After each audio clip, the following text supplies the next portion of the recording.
Hi guys, magandang hapon sa inyo. Narito na naman tayo sa mga biglaang gala natin, no?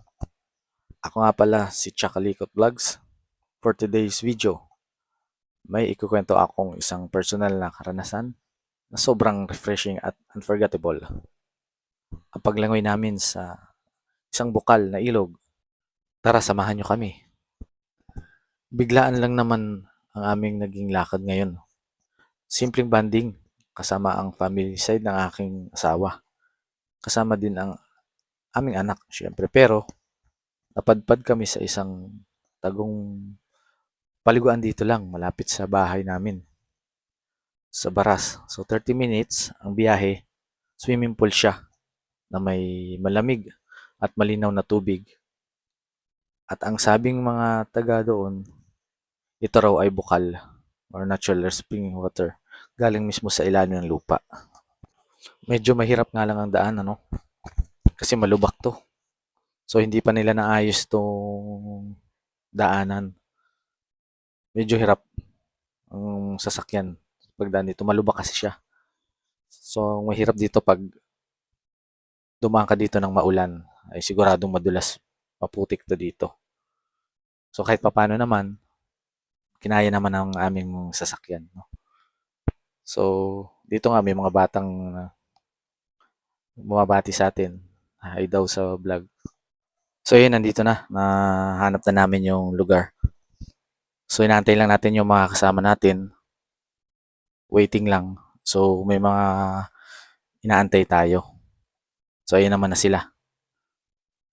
So sabay-sabay tayong aakyat doon. So ayun na nga yung aking ni Kuya. So sila munang maunang umakyat doon.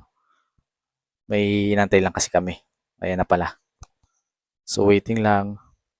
Paunahin na lang natin sila. At magdadala rin po kasi tayo ng mga gamit. So tayo yung mahuhuli dito. Ayun, ang ganda ng ano dito, ambience. Nature na nature. Ayan, hi muna sa ating vlog.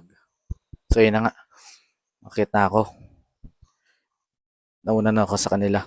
Para ma-check natin kung ano yung... Ayan, dito pa nga lang bumungad na. Yun, marami mga halaman. Eh, meron din palang naliligo. Ayan, bumabati. Shoutout sa'yo. Ayun, at nandito na nga tayo. Ayan, ang ganda ng lugar, oh. Saktong-sakto para maibsan ang init ng panahon. Crystal clear ang tubig. Yung malamig. Pero hindi nakakaginaw.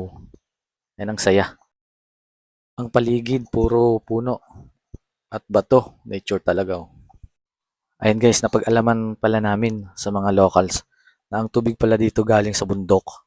Flowing water siya. May natural minerals daw ito, kaya maganda sa balat. Kaya pala parang ang smooth ng aking balat, no? Pagtapos nating maligo dito. Nag-swimming kami, nag-picture, at syempre, may dala kaming baon, no? Chill lang, kwentuhan, may konting shot, yun ayos. Sobrang therapeutic talaga. Lalo na ngayong ang dami nating stress. Minsan kailangan mo lang balikan ang kalikasan. Kayo, anong kwentong bukal o ilog nyo? Just comment down na lang below. Thanks for watching. Bye-bye.